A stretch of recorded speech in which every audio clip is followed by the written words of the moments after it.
Shalom Bapak Ibu Saudara-saudaraku yang dikasihi Yesus Kristus, selamat bertemu kembali dalam sapaan firman Tuhan buat kita hari ini. Kita masih terus mendengarkan firman Tuhan supaya kita semakin diberikan pengertian, diberikan hikmat pengetahuan supaya kita tahu apa yang Tuhan kenan dalam kehidupan kita. Supaya kita boleh teguh dalam iman percaya kita, sehingga kita tidak perlu diombang-ambingkan oleh apapun. Firman Tuhan adalah sumber hikmat dan pengetahuan bagi kita. Amin. Firman Tuhan yang menjadi renungan bagi kita hari ini, yaitu yang terambil dari Galatia pasal yang kelima, ayat yang kelima. Tetapi sebelum kita mendengarkan firman Tuhan, marilah terlebih dulu kita berdoa. Kasih karunia dan damai sejahtera dari Allah Bapa dan dari anaknya Tuhan Yesus Kristus, itulah yang menyertai hati dan pikiranmu sekalian. Amin. Galatia 5 ayat 5 dikatakan demikian. Sebab oleh roh dan karena iman kita menantikan kebenaran yang kita harapkan. Demikianlah firman Tuhan. Bapak Ibu Saudara-saudaraku yang dikasihi Yesus Kristus dan diberkati Tuhan. Orang-orang yang percaya akan penebusan Kristus akan dosa-dosa kita melalui salib, maka dia sudah menerima keselamatan itu. Sorga itu sudah menjadi milik kita. Makanya oleh karena itu kita harus mengimani itu dan memegang iman percaya kita itu dengan teguh. Jangan mau lagi kita diombang-ambingkan oleh pengajaran-pengajaran apapun yang terlihat seperti rohani, padahal tidak. Sekali lagi saya mau ingatkan kepada kita melalui firman Tuhan ini, jangan kita mau diombang-ambingkan oleh pengajaran apapun juga yang seakan-akan terlihat rohani, padahal tidak. Hal yang rohani bagi orang percaya yaitu ketika dia sungguh-sungguh mau menerima Yesus Kristus yang telah menebus dosa-dosa kita, sehingga kita sudah memiliki keselamatan itu sendiri. Keselamatan sudah pasti untuk kita. Itu. Jadi oleh karena itu jangan pernah mau lagi diperhamba oleh aturan-aturan dan berbagai macam hal-hal yang lain. Hanya percaya, mengimani Yesus Kristus yang sudah menebus kita. Itu saja.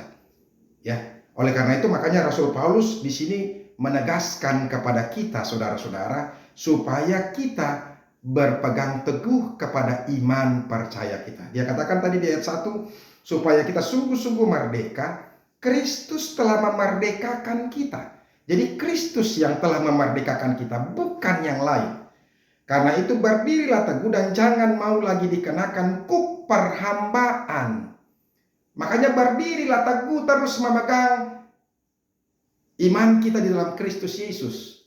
Karena kita sudah diselamatkan dan tidak ada yang lain lagi. Dan jangan menjadi ragu-ragu sedikit pun dengan apapun juga.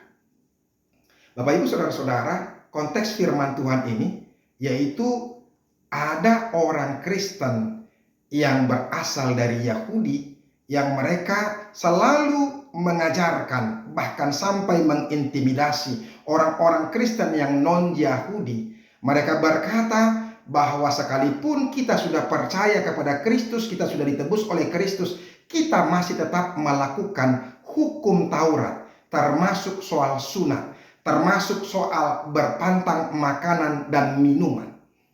Bapak Ibu Saudara-saudara, ini yang ditentang sekali oleh Rasul Paulus kepada jemaat yang ada di Galatia. Kalian sudah ditebus. Kalau andaikan kalian masih mau hidup dengan cara yang lama, tinggal di dalam hukum Taurat, maka Kristus sudah tidak berguna. Itu yang dikatakan di ayat 2. Sesungguhnya aku Paulus berkata kepadamu, jikalau kamu menyunatkan dirimu, Kristus sama sekali tidak berguna bagimu. Saudara-saudara, jangan berpikir bahwa apa? Bahwa seakan-akan hukum Taurat itu atau apalagi sunat itu seakan-akan kita jauh lebih kudus. Tidak. Saudara-saudara, sunat atau hukum Taurat itu hanya merupakan tanda bahwa mereka adalah umat pilihan Tuhan. Bukan berarti bahwa mereka adalah orang yang sudah diselamatkan. Tidak. Keselamatan itu hanya ada karena penebusan Kristus Yesus saja, bukan karena yang lain. Coba bayangkan saudara-saudara, masa sih hanya karena sunat? Hati-hati, sekali lagi saya harus tegaskan, masa sih hanya karena sunat kita boleh apa? Boleh kudus? Tidak. Tidak akan mungkin. Ya kan? Coba bayangkan saudara-saudara, kalau kita masih hidup di dalam hukum Taurat, berarti kita masih tetap tinggal di dalam dosa kita, dalam dosa-dosa itu. Ya, hanya karena penebusan Kristus kepada kita, itu yang menguduskan kita, membuat kita suci dan kudus, sehingga kita dimampukan untuk hidup bersama dengan Tuhan. Kalau dari diri kita tidak akan mungkin. Makanya jangan lagi mau diperhamba oleh apa? Hukum-hukum lain. Bapak Ibu saudara-saudara, kalau kita lihat di Ibrani pasal yang ke-9 ayat yang ke-10, dikatakan demikian supaya kita tahu bagaimana fungsinya hukum Taurat, ya. Karena semuanya itu di samping makanan, minuman dan berbagai macam pembasuhan, hanyalah peraturan-peraturan untuk hidup insani yang hanya berlaku sampai tiba waktu pembaharuan. Jadi itu hanya hukum hidup insani saja, tidak secara rohani. Dan itu berlaku hanya sampai masa pembaharuan akan datang. Ketika pembaharuan itu datang, yaitu Yesus Kristus, maka hukum itu sudah tidak berlaku lagi. Itu. Mari kita lihat ayat 10 ayat 1. Di dalam hukum Taurat hanya terdapat bayangan saja dari keselamatan yang akan datang, dan bukan hakikat dari keselamatan itu sendiri. Jadi hukum Taurat itu bukan keselamatan. Jadi ketika kita melakukan hukum Taurat termasuk sunat dan memantangkan makanan-makanan, itu tidak bermanfaat, itu tidak menguduskan kita. Itu. Kalau kita lihat lagi lebih tegas lagi saudara-saudara, di Efesus 2 ayat 15, sebab dengan matinya sebagai manusia, siapa matinya? Matinya Kristus sebagai manusia, ia telah membatalkan hukum Taurat dengan segala perintah dan ketentuannya, untuk menciptakan keduanya menjadi satu manusia baru di dalam dirinya, dan dengan itu mengadakan damai sejahtera. Jadi semuanya dibatalkan setelah apa? Kematian Kristus.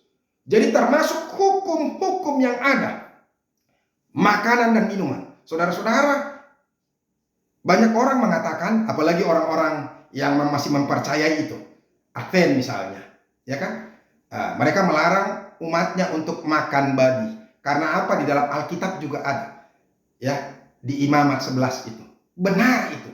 Tetapi setelah Yesus datang, semuanya sudah digagalkan, sudah dibatalkan, dan tidak ada lagi apa? Tidak ada lagi satu hukum pun yang bisa memenangkan kita dari dosa itu sendiri. Makanya hanya karena penebusan Kristus saja. Hanya karena penebusan Kristus saja. Jadi makanya mau makan babi atau tidak makan babi tidak menjadi persoalan. Makan saja kalau kita tidak merasa apa? Merasa ada sangka atau hal-hal yang meragukan kita. Makan saja. Buat saya sendiri terus terang saya tidak makan daging babi. Bukan karena teologis, bukan. Bukan saya imani bahwa di dalam daging babi itu adalah haram, bukan. Tidak ada yang mengharamkan kita dari makanan dan minuman. Tidak ada lagi. Ya, karena Kristus sudah apa? Membatalkan kuasa-kuasa daripada hukum-hukum itu sendiri. Sunat juga tidak berlaku lagi. Dengan matinya Kristus, maka sunat itu sudah tidak berlaku. Jadi oleh karena itu jangan berpikir, karena kadang-kadang ada orang, oh lebih bersih, lebih ini, lebih itu. Tidak. Kita bukan soal lahiriah, tapi soal rohania. Ketika kita menjaga hukum-hukum lahiriah yang menurut perasaan manusia bahwa kita itu menjadi orang yang lebih bersih, tetapi itu tidak akan berguna kalau hati kita, yaitu dosa-dosa kita, tidak ditebus oleh Kristus. Yang bisa membuat kita kudus hanya karena ketika Yesus sudah benar-benar menebus kita. Oleh karena itu saudara-saudara, firman Tuhan ini mengingatkan kita sekali lagi, ya, sebab oleh roh dan karena iman kita menantikan kebenaran yang diharapkan. Jadi sekarang kita menantikan iman percaya kita, yaitu kebenaran yang akan datang, bahwa hidup kita sudah memiliki sorga itu sendiri. Oleh karena itu tetaplah berpegang teguh dan jangan lagi mau bimbang. Tuhan Yesus memberkati. Terima kasih Tuhan untuk firman-Mu. Kami bersyukur karena kami sudah diteguhkan kembali bahwa hukum Taurat tidak akan bisa membawa kami ke dalam sorga. Hanya karena Kristus dan penebusannya. Itu yang membuat kami masuk ke dalam sorga. Terima kasih Yesus. Amin. Bapak Ibu saudara-saudara, kita sudah dengarkan firman Tuhan. Makanya berdirilah teguh. Tetaplah pegang imanmu dalam Kristus. Kristus sudah sungguh-sungguh memerdekakan kita. Tidak ada lagi yang bisa membuat kita diperhambakan lagi. Sampai ketemu besok. Teruslah mendengarkan firman Tuhan. Salam.